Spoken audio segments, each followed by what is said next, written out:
morning, good afternoon, and good evening, and also wanted to be very, very sensitive of the current situation across different countries here with respect to the COVID-19 situation. We hope and we pray that every one of you is safe and sound, and your families are safe and sound as well. And we really appreciate you joining this call. Really appreciate the time that you're taking, if it is in the night, really appreciate the time you're taking to join our conversation as well. So without waiting, let's get started here. Today's webinar is about AWS well-architected framework approach for cloud application resiliency. And it's a longer, mouthful topic if you think about it, but at the end of the day, when you move your applications over to the cloud, particularly AWS or similar clouds, it's an approach that you're taking, and you're taking that approach for a longer time to move all your applications over to the cloud as well.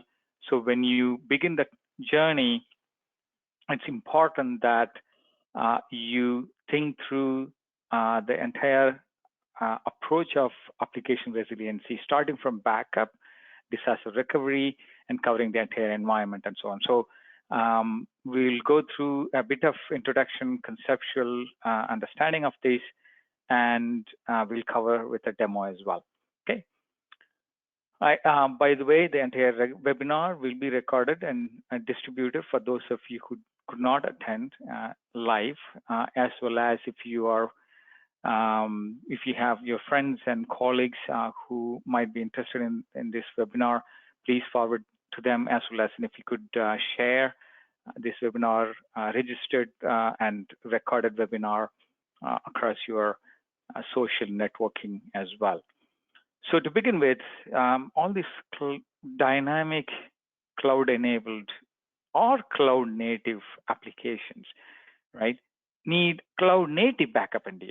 Right? Well, let's explain that. So when you move your applications from your data center, particularly the data center that you have customized over years and maybe decades of customization, and refined and put so much effort in terms of making that to work for your applications, and your applications are delivering the SLAs that you need, the resiliency that you need, and you have protected that environment using a variety of backup and recovery solutions. And now, you are on a journey to make these applications to work on the cloud platform. The journey might take a little bit of time, but assuming that you landed on the cloud, you have chosen the provider, maybe a multi-cloud approach.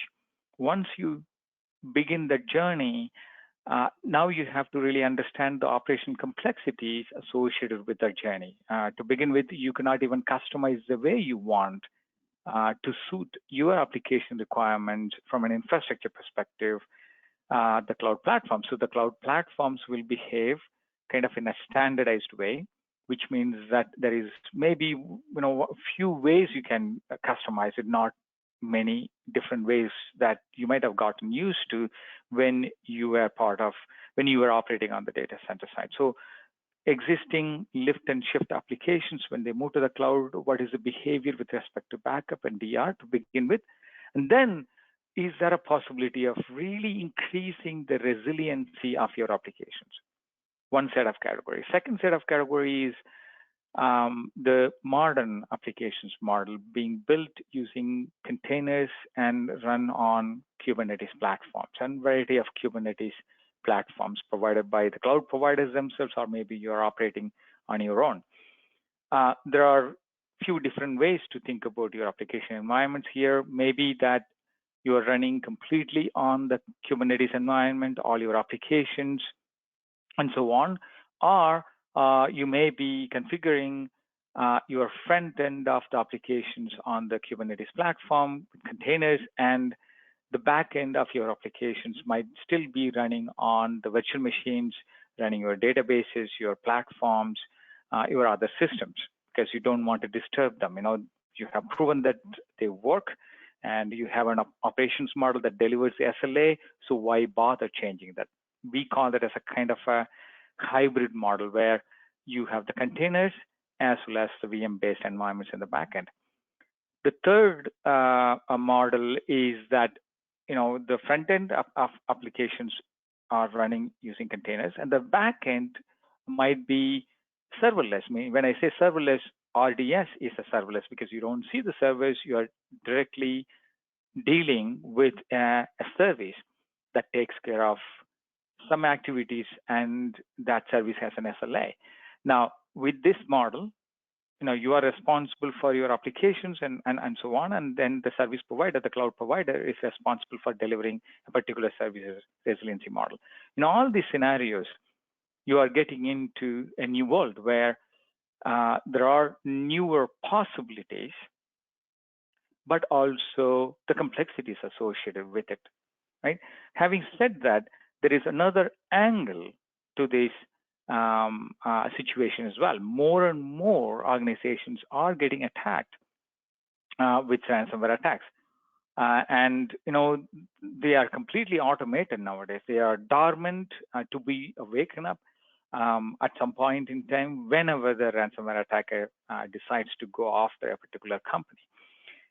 You would think that COVID-19 situation would dampen that scenario, maybe for hospitals and others, but for other organizations, especially when a lot of these IT folks are working from home, coordination is difficult, and sitting along with other colleagues to bring up that application may be difficult, and that may be the right time for ransomware attackers to really go after some of these industries that are really suffering.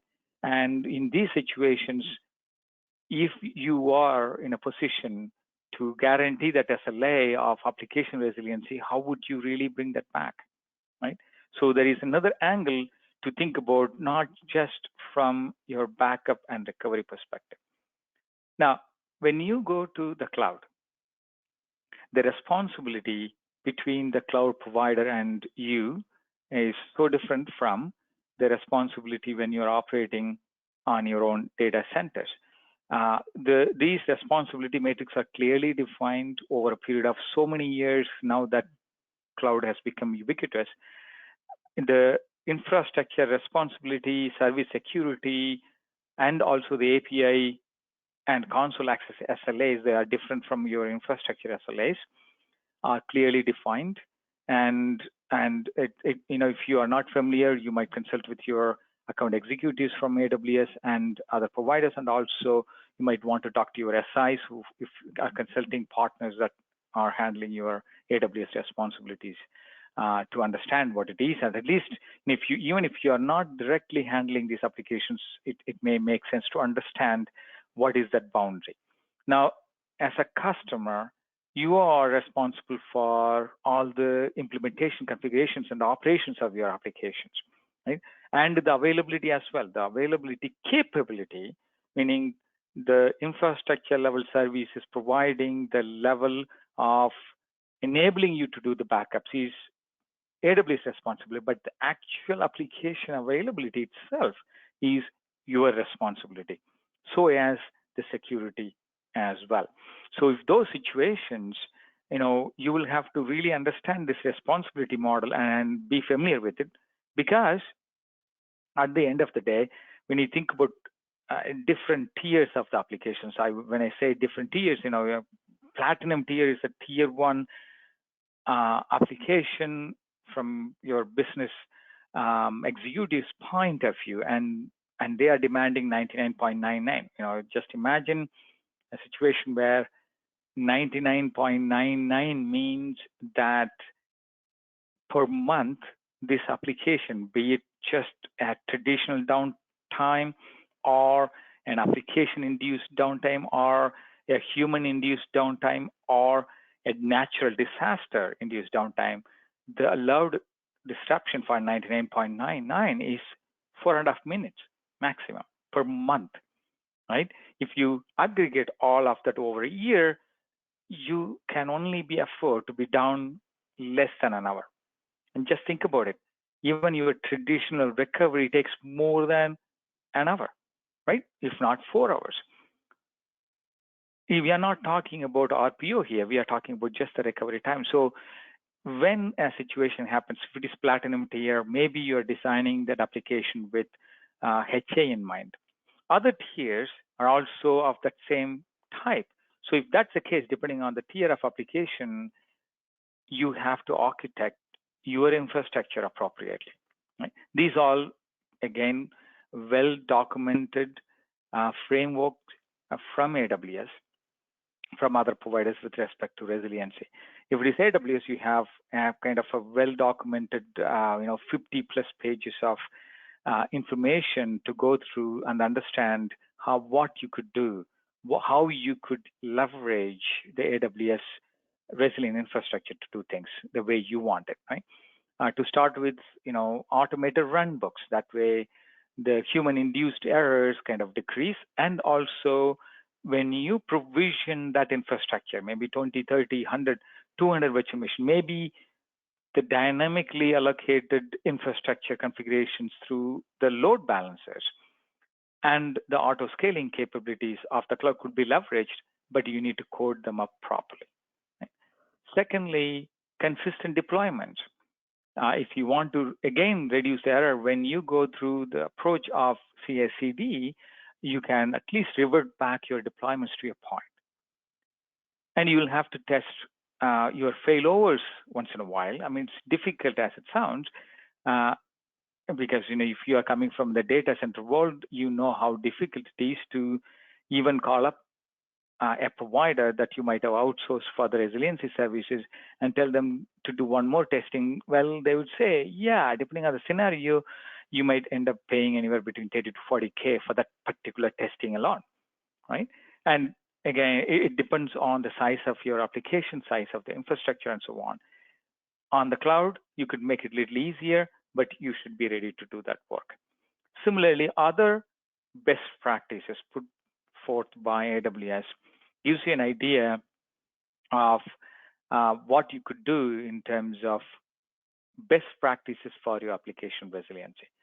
And I cannot cover all of them in this particular webinar. You're free to go and check out. And if you really want that link, please send us an email or chat with us. We'll be happy to give you the well-architected webinar. Particularly if you searched under the financial services category on the AWS site, you'll land on one of the documents that was authored back in April 2019 or so. That's a very good document with respect to securing your applications with resiliency. Now, AWS infrastructure level, meaning all the data centers, the zones are all highly resilient, or at least architected in a way that they are available to you. If you think about 20 regions, and their regions are growing, and the availability zones within those regions are also growing, which means that if you take one of the regions, let's say Virginia, you have 6 different zones. If you go to Ohio, you have 3 different zones. And all these zones are huge data centers on their own kind of ways. It's not your typical large enterprise data system. Multiple enterprises are running even within a particular zone itself. Because when you lift and shift, your traditional data center application, you would typically land in a particular zone, landing zone, and then you would try to take advantage of other zones within the same region. Then you will start exploring other possibilities of spreading your application across multiple zones and so on. So the resiliency of the AWS infrastructure allows you to take advantage of that infrastructure. Again, the model is a shared responsibility model. You are responsible for your applications level operations, and AWS is responsible for the infrastructure level availability and SLAs. Now, you have the models that vary depending on the application. Could be that active passive setup, active setup, and you could spread the workloads. All of that assumes that you have a pretty good knowledge and understanding of the cloud itself, right?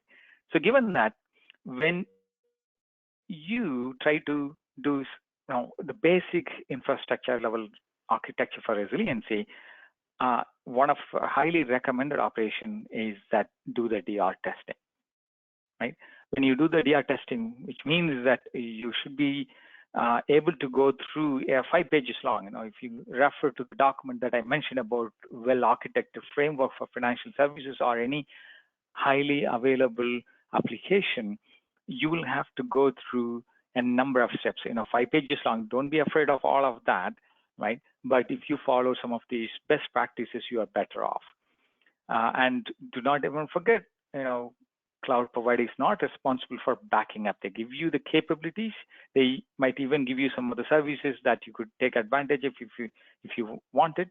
But those services, again, you need to make sure that those are available to you, like backup service and so on, using the snapshots.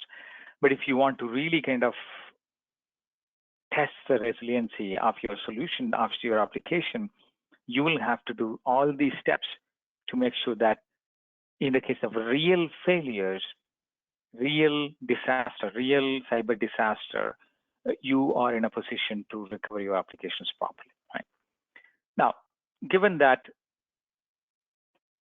cloud provider is responsible for certain areas and you are responsible for certain areas, and that is exactly what other customers are going through, right?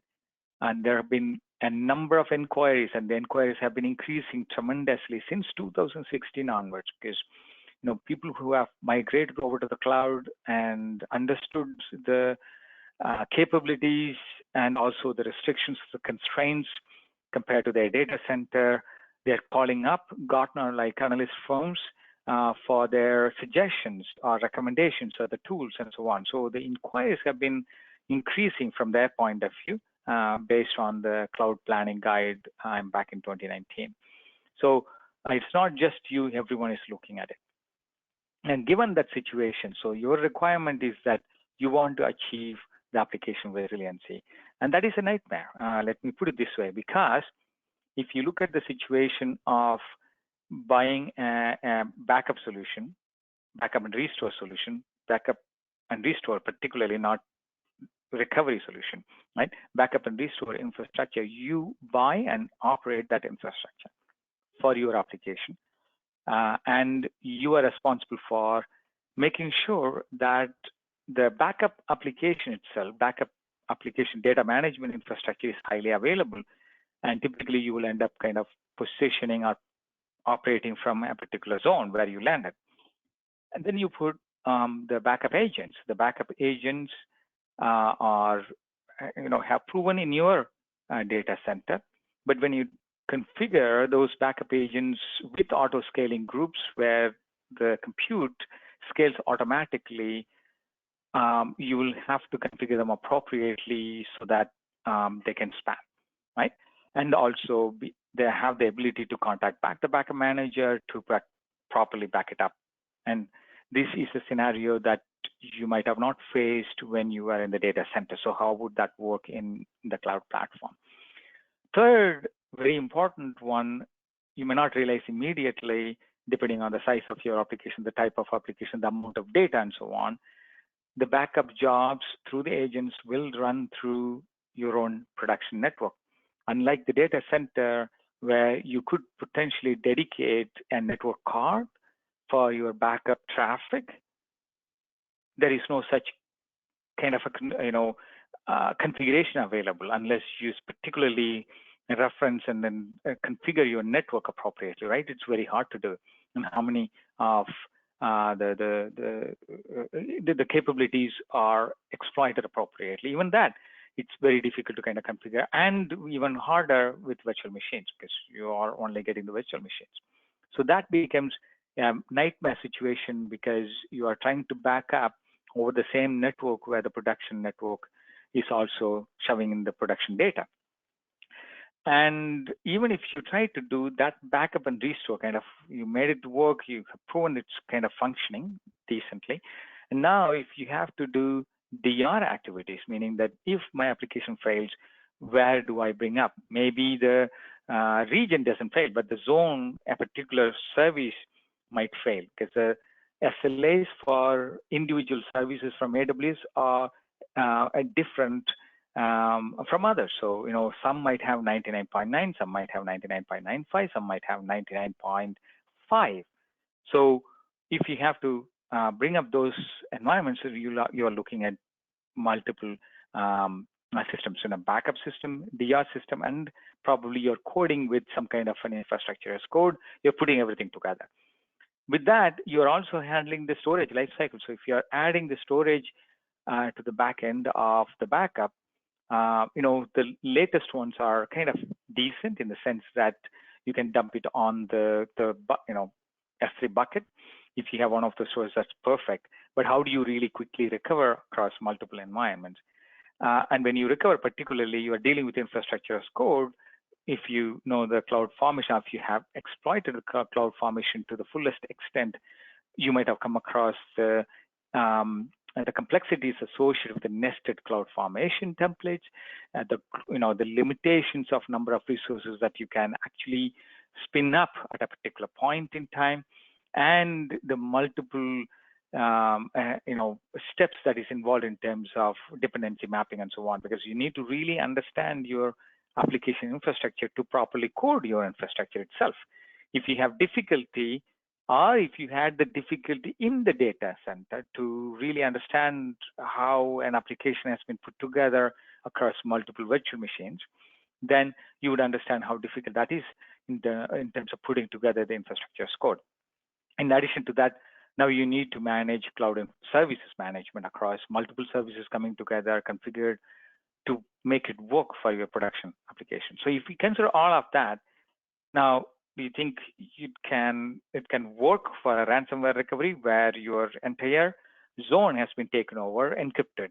Now, how would you bring that up in a different zone or a different region itself? What we are seeing based on the real accounts of our customers and so on, it covers only 12% of your application environment. So if you had your backup, your virtual machines are covered, your file systems are covered, and so on. And maybe databases, if you're buying the database systems to backup.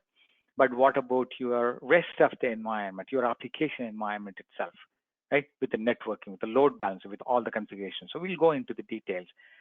That is what we call as only 12% of the application environment coverage. In that case, are your cloud applications really protected? We simply take a pause and say, are these applications really protected? Most of the time, if not, we haven't come across a person saying, oh, we have done this, we have automated using snapshots. Great. And one of our customers has been running about 60,000 snapshots, which snapshot corresponds to which one. So that is the situation you end up. You end up with similar situation, somewhat less on the cloud, a backup and restore system, a host replication. You don't have a host replication, so not even a question of talking about it. If you compare the legacy data center approach, and then sometimes in the data center, you used to have storage snapshots across all the application components because storage snapshot is faster. Because if you did a LUN-based snapshots using storage systems really quick to make a copy of your application environment, and then in the case of a failure, a deployment problem, manual error, configuration error, and so on, you could bring it up quickly. And some cases, you might end up using the site recovery orchestration system. Sometimes you might create your own. And what we are saying is that why go through that pain, right? That pain is going to cost you from a resiliency perspective. What if we offered a solution to replace all that approach, all that model with a single integrated application resiliency service that protects and recovers, and you could do failover cloning of the entire environment, right? Of the entire environment with a single click. If that's the case, what would be the cost? The cost of that, you can very easily compare backup and restore depending on the situation, depending on the provider, depending on the vendor, varies from $5 to $150. Host replication might vary anywhere between $35 to $55 per VM. Storage replication, you got to have exact same copy of the production storage system, another version of it. And if you run out of capacity, you need to buy additional of that. So 2 copies. if you want to achieve much better SLAs for your applications. Then VMware SRM Azure Site Recovery would cost you anywhere between $25 to $50 for virtual machine, depending on the size of it, right? So all of that put together can be a very simple configuration with Appranix. It's very, very straightforward, and it's $25 per instance per month. You can buy it off of the marketplace.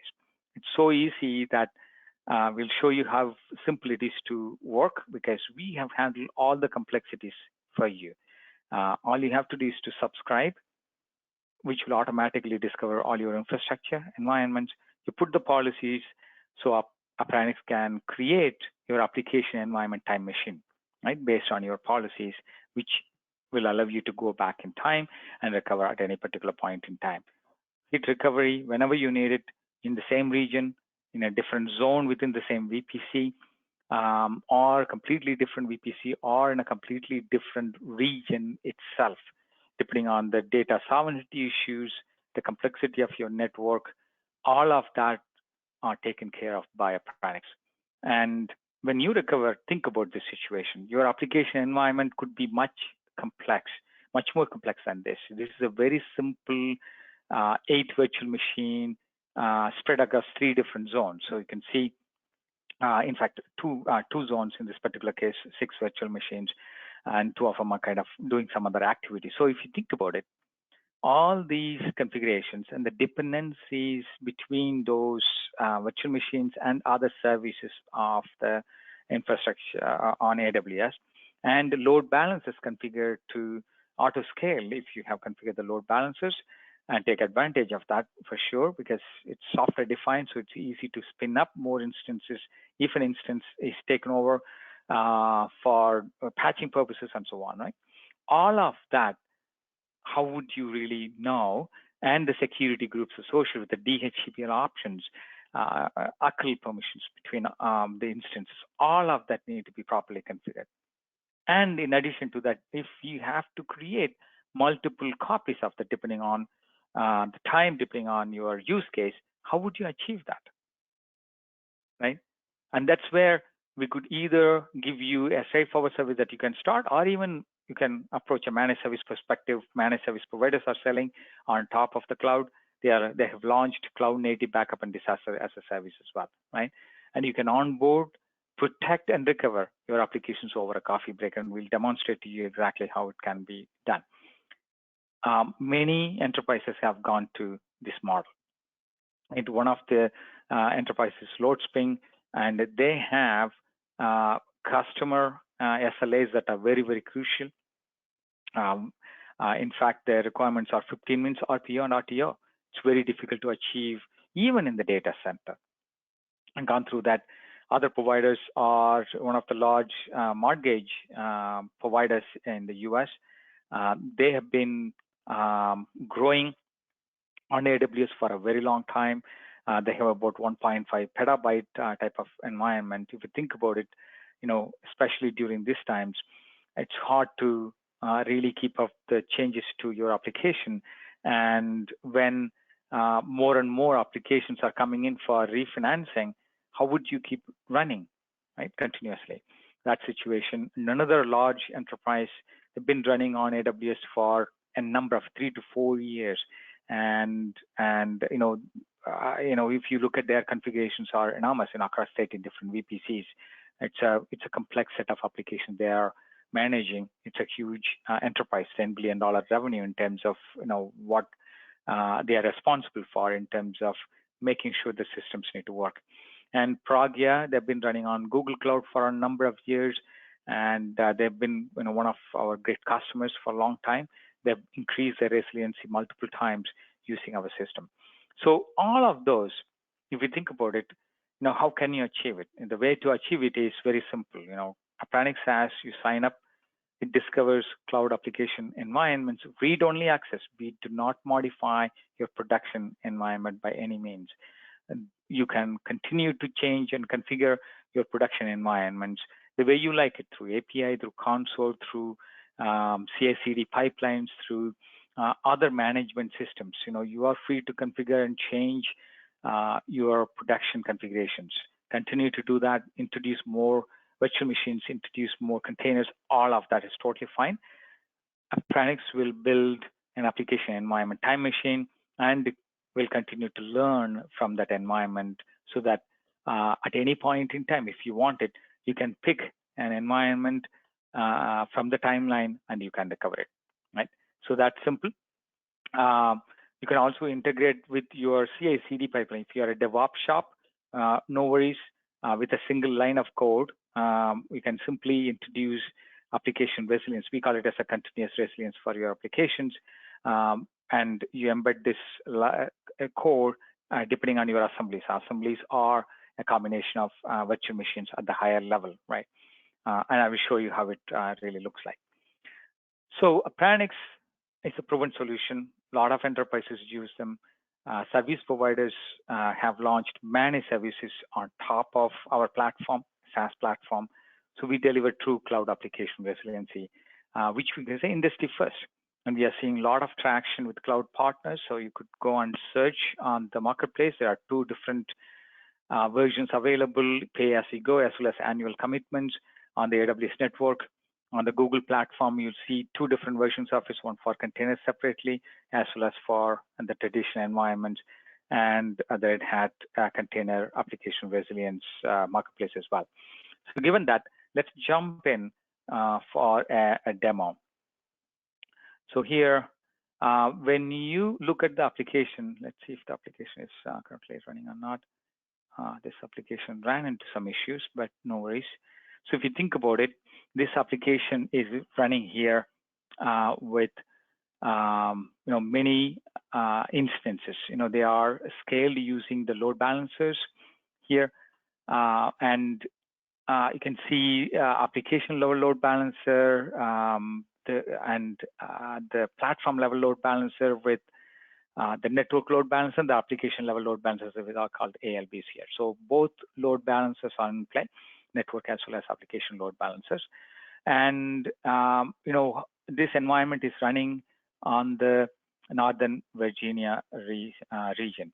And they are running across multiple zones, as you can see, C, B, as well as D zones, 3 different zones, as I showed you before.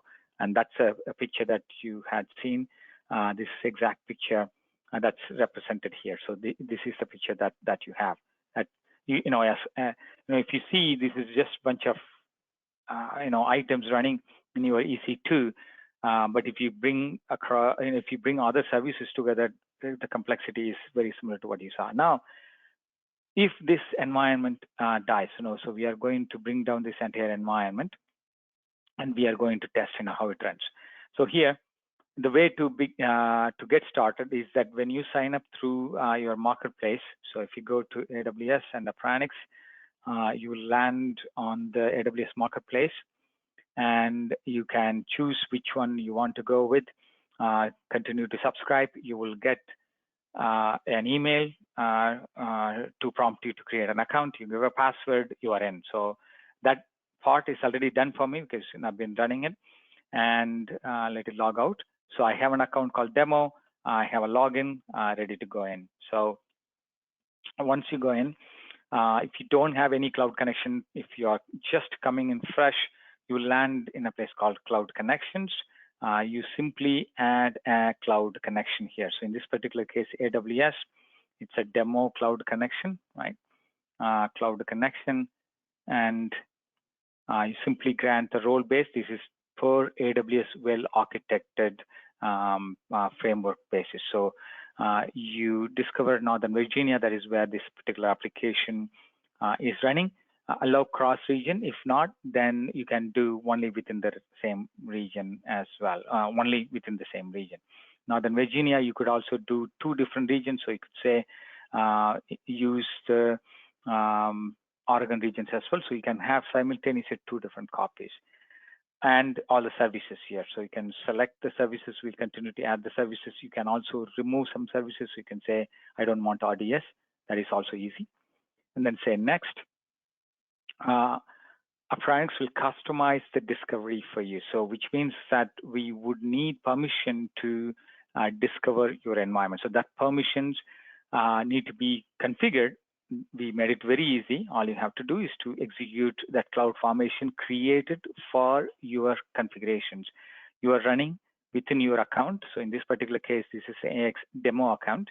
All you have to do is to acknowledge that you are giving permission. If for any reason not satisfied with Appranix, you can simply go ahead and delete this particular role associated with Appranix. Appranix protect service role permissions.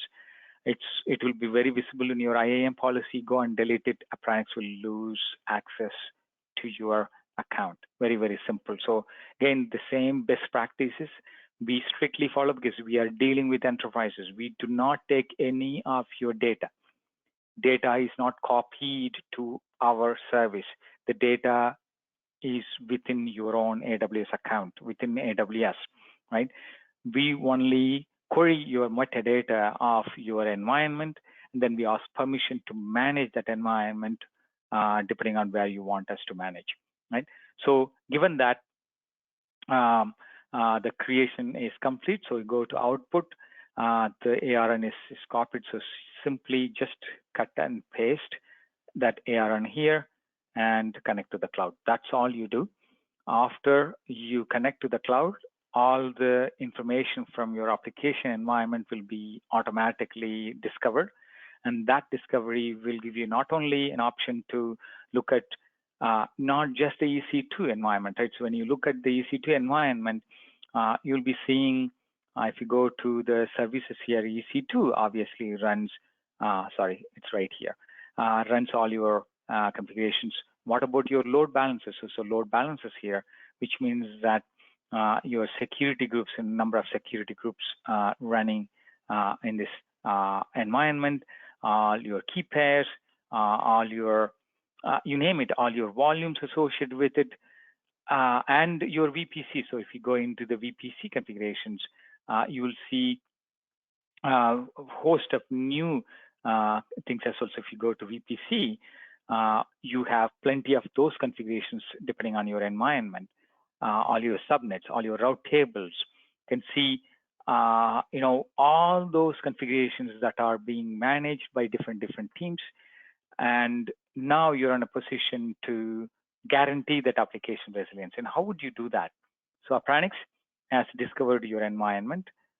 So it keeps prompting you to create an assembly. What is an assembly? It's a very simple configuration. So if you go, an assembly is nothing but a test assembly here. I'm not going to create that because I already created an assembly in front of you. So you put a policy and you simply say, go to the next, and you can pick up a policy from a VPC. You can say this particular VPC, OpenVMR production VPC, and you simply select that.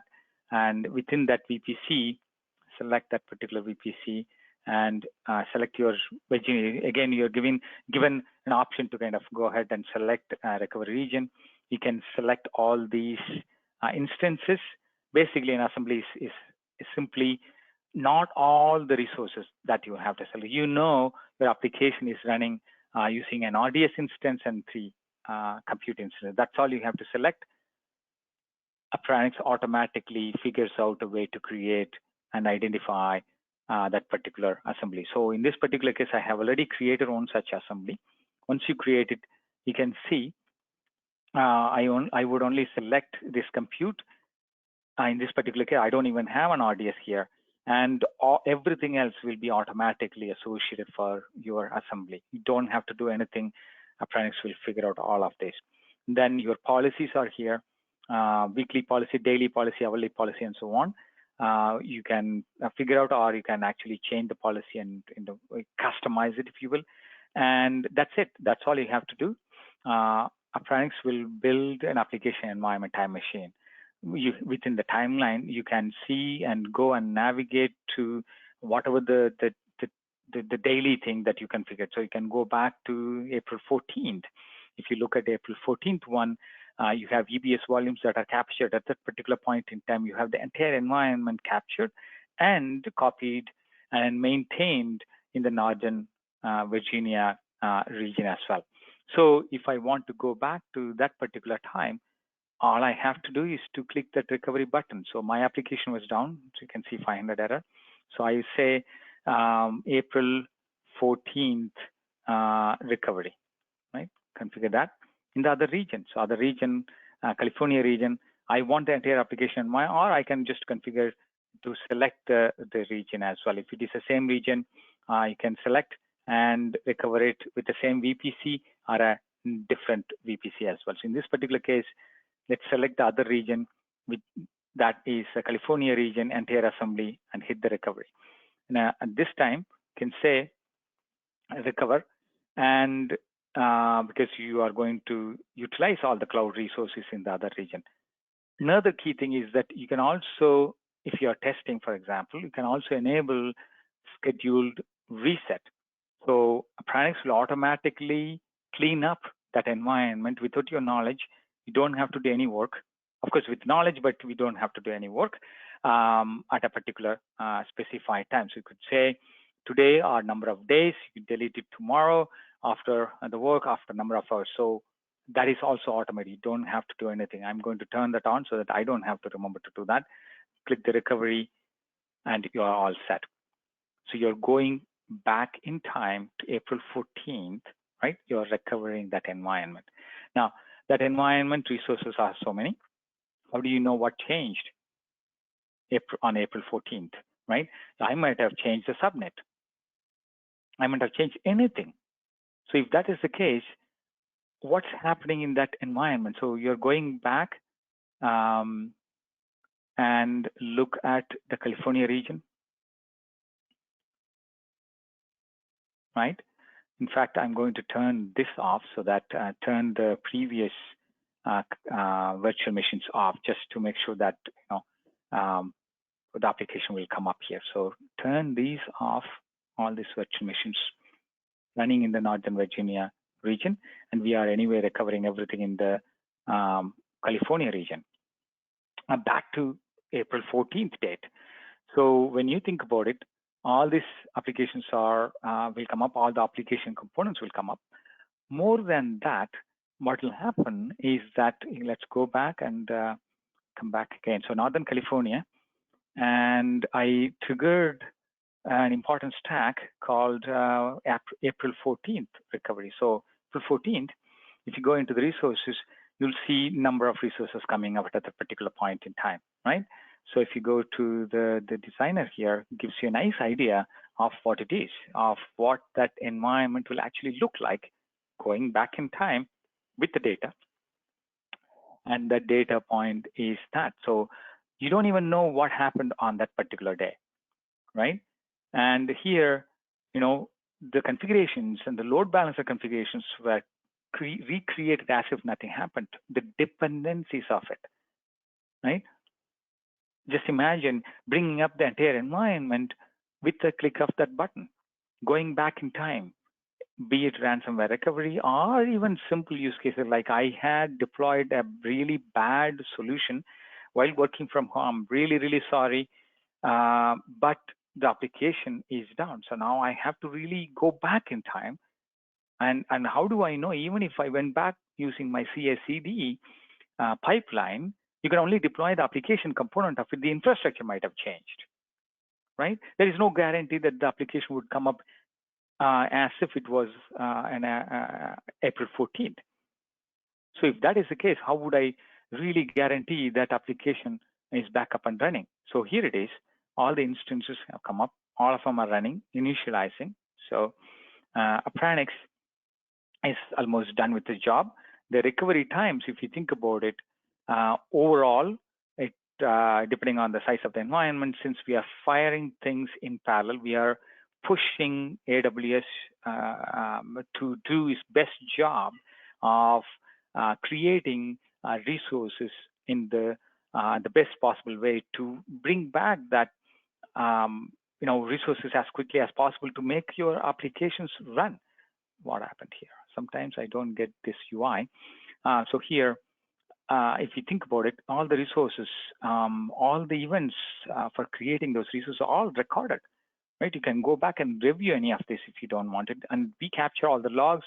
So auditing is painless, and all the resources are created. How many of these resources? If you go into the details of the network, if you go into the network, in this particular network, And that network configuration, God only knows what was there on the April 14th, right? So how do you know what kind of subnet? 3 subnets, all right, great. And what is the configuration for each one of the subnets? What was my VPC configuration, right? What was my DHCP configurations, by the way? Oh, really? Is it like EC to internal domain name service pointing to something? And who is the owner? What are the tags associated with it? Because you had the tags, and now the tags need to be appropriately configured. Otherwise, your management system, if you were to run, they won't recognize without those tags. How do you know, right? The recovery is complete in about 3 to 4, 3 minutes, so let's say 4 minutes. And it's going to be deleted 1 year from now. If you want, you can reset it right now. But in this particular case, I have to bring back that application. So what I'm going to do, I'm going to do a failover. I guess the DNS is not configured. I'm just simply failing over. This is a configuration that we will give you. You can customize your route DNS appropriately, or it's customizable to your point. You know your configurations for the DNS. We don't have to middleware. At some point, and we'll also automate that particular process. So once the DNS change is complete, it will make sure that your applications are reconfigured to come back again. In this particular case, my application is an open source emergency medical records application. Even otherwise, when you see these configurations in Northern California, your volumes for associated applications, those volumes are attached. They are all in use. In fact, another thing that you would notice is that the application that was running in the Virginia region used three different zones. You see B, C, and D.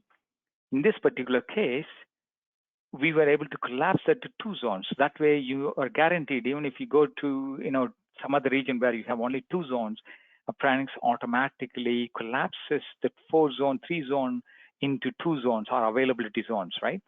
So that your application load balancer can take the load. Even though it is 2 zones, it can still take the load. That is automatically configured as well. All your load balancer, if you look at it, the load balancer configurations are configured to take the load, and the configurations are all maintained. So if you go to your application load balancer with the listeners, they are all configured with appropriate rules. The rules are maintained, right? These HTTP 3.1 rules, status code, all of that rules are also maintained for you. Tags for those configurations are also maintained. All of that, you don't have to do anything from your point of view. All you did is click a button, type in recover, right? So given that, let's see if verification is still kind of continuing. Sometimes I'm using the micro environment, so bear with me on that.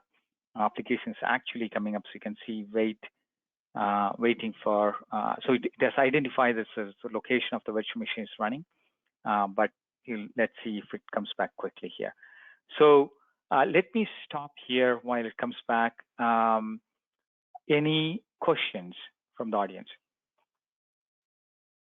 You can also type in, you can also send us an email after this webinar, not a problem. But if you think about it, it is the resiliency aspect of it. It's very, very easy when you use Appranix. And the thing that I didn't mention, probably I didn't emphasize, is the fact that you don't need the backup. The backups are taken using the snapshots right here. They are all captured and also managed on both sides. So if you have the Virginia region, you have the snapshots here. If you go to the California region, you have, it looks like some kind of a timeout here for the application. So it's, let's see, that using the bad thing about using the T2 micros is that we have to fight with other, resources. I could have chosen a bigger one that will give us a priority in terms of bringing them up. So you can see all of that is automatically taken care of. So if you want to really quickly kind of delete it, all you have to do is to reset this particular environment, delete this environment, go ahead and delete it. It will go back. It's a timeout issue in this particular case. I'm anyway deleting the entire environment as well, so it's gone. you can simply delete it. If you don't, as we promised, it will go back and delete. So pretty much you went through that configuration here. Who holds the keys? The keys are with you, right? If you have configured your volumes with encryption, we do not take the encryption keys. They are all managed within the key management service within AWS. And you can have, in fact, a separate set of keys for your production environment, and you can recover with a different set of keys in your recovered environment as well. Okay, so all of that is automatically taken care of, and the keys, your primary keys, are managed within your KMS, and we ask you to give us a permission to kind of reference those keys. That's about it. That way, encryptions can be referenced back in your recovered environments. But we don't take your data. We do not take your keys as well. All we care is a metadata of how the application environment has been put together. Okay, great question. If there are no more questions, thank you very much. Really great of you to have joined us for this conversation. And given all the COVID situation, please stay inside, wash your hands. I'm sure you are following all the guidelines. I don't have to preach to the choir. We are following it anyways. So stay safe, take care of the family. Until we talk next time, thank you.